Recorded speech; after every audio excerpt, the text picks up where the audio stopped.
Welcome to Behind the Numbers Budgeting. We are going to be looking at the actuals for week 1 of February and our budget for week 2 of February. This is the overview. This booklet I'm using is from Budget with Ira on Etsy, and these are his stickers. And it's a really fun, colorful book, and I really enjoy the stickers. So let's go over what happened with the sinking funds this week.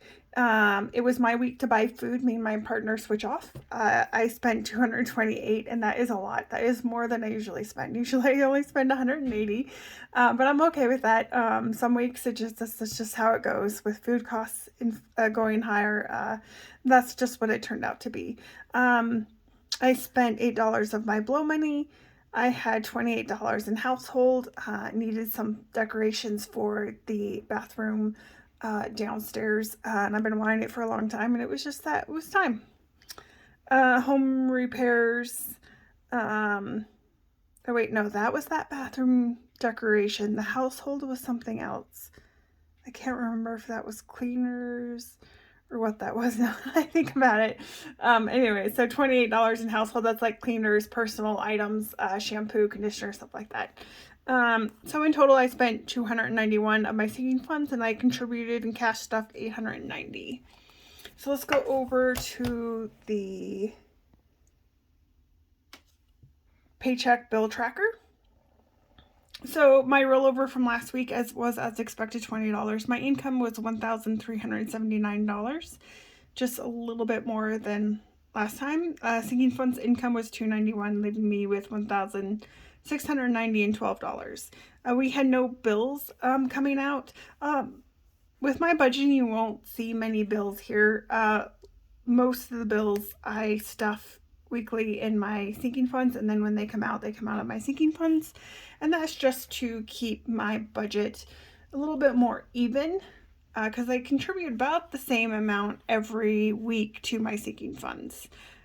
And so it may seem weird. You think, oh my gosh, I'm saving most of my money in my sinking funds, but to me that just means that it's just a little bit easier for me to budget because it's more even, it's more consistent, whereas maybe on the first of the month I don't have 40 gazillion things coming out for the first of the month. I save for them week by week, and then on the first of the month they just come out of my sinking fund, so it's less hard to budget for week by week since I am a weekly paycheck budgeter.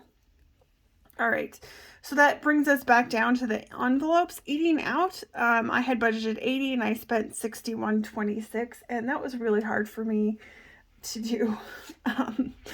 Here's kind of keep track of my eating out. We had the Starbucks, we ate at Burger King's, we ate at BJ's, and so that was the 61.26. And that wasn't too bad.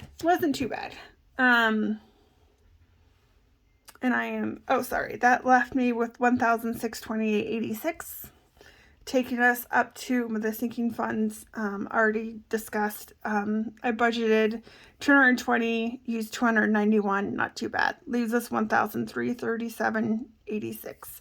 And I do know one of the reasons I am sharing my finances on YouTube is because I looked for people in baby step 6, 4, 5, and 6, saving for retirement,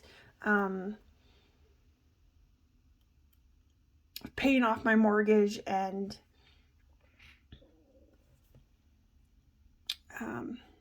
doing those other things. Oh yeah, college is number 5. I don't have any kids, so that doesn't apply to me. And it's really, really boring. This is boring. Saving is boring. It's not nearly as exciting as getting out of debt. And I think a lot of YouTubers don't share after they get past baby step 3, after they've saved for their emergency fund.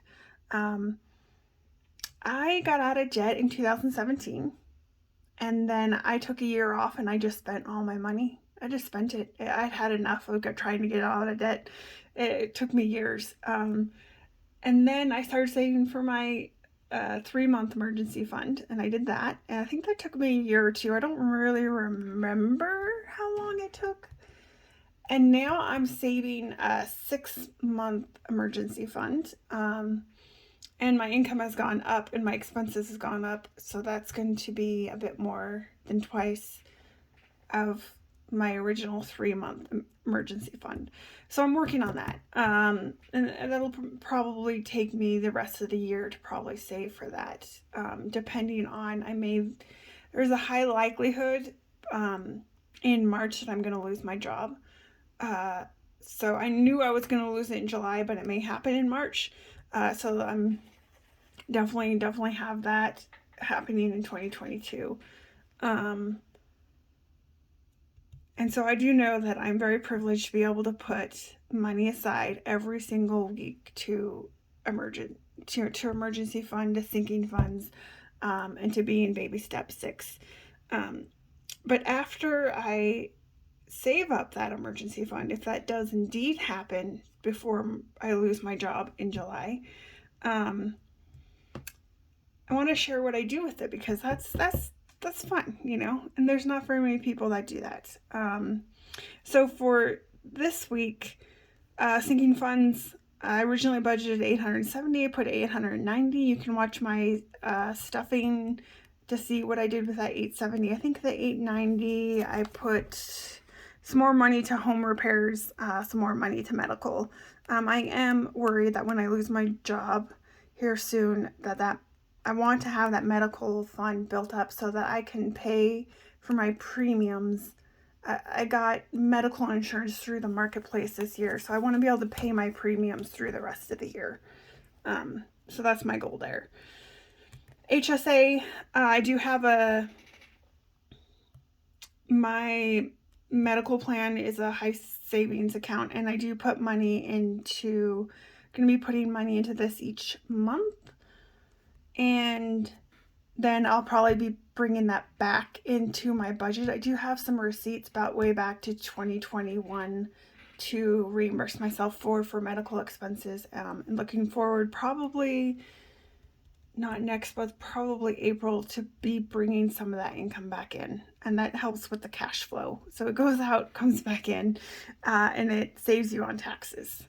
Rollover, I did $75 to roll over to the next month. Penny challenge was $286. Emergency, $20 went to my emergency fund. I also had this week, it's not in this budget because it kind of happens outside of the budget. Like, this budget is kind of like my main checking account. But I did get $70 in interest off of my emergency fund, and that went straight back into my emergency fund to hopefully get me there faster.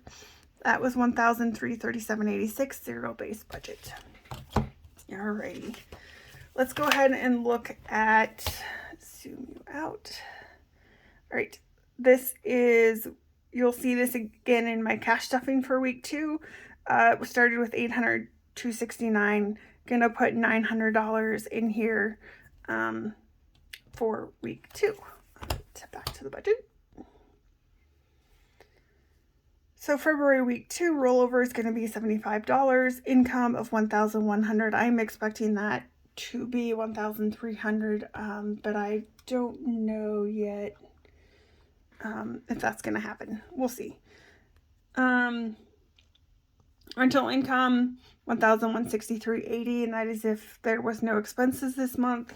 Sinking fund income, I'm expecting $768. It'll probably be higher. I'm not quite sure how this week is going to go. That's just with what I know is going to happen this week. So that leaves me with $3,106.80 as my income. And this week we have Xcel, water, solar, internet. So we have solar panels. That's why we pay a monthly amount. And I split these items with my partner. Xcel, water, solar, internet, trash, YouTube. These are just my portions that he pays the bills. I send the money to him. That'll be a total of $350, leaving me with $2,806.30. I'm expecting my eating out costs to be higher this week, so I'm setting that $130. Gas is $15. Since I work from home, I really don't use gas very often. This week, I know I'm at least gonna eat out 2 more additional times.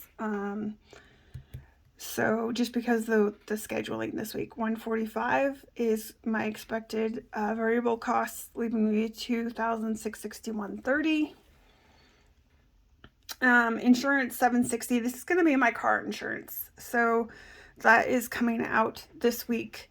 My Blow Money, $8 is going to go to that. This is actually a subscription to the Wall Street Journal for my work, that I'm hoping to get a little bit more knowledgeable about financial items and just for in general. So that's what that is. I'm sure I will probably spend more money, is my guess, in some other categories, be it household, some more. I'll spend some of my Blow Money. But so far, that's what I know, $1,893.30. And then with that left over, we're going to decide what to go do with it. We're going to put it into our sinking funds, $355 into my emergency fund. My penny challenge is $330, rollover $635, because towards the end of my slowest weeks for income are the third and the fourth week of the month, so that's going to help me cover my sinking fund costs for the next 2 weeks. $1,893.30, leaving me with a zero-based budget. And that is the budget for week 2. February is going to be a little bit tighter month. I think that's because I'm contract work, and income I'm expecting to be much lower than previous. Like I said, I may lose my job in March, may lose it in July for sure. Will lose it in July for sure. We'll see. Thank you for watching Behind the Numbers Budgeting. If you have any questions, leave a comment below. Thanks.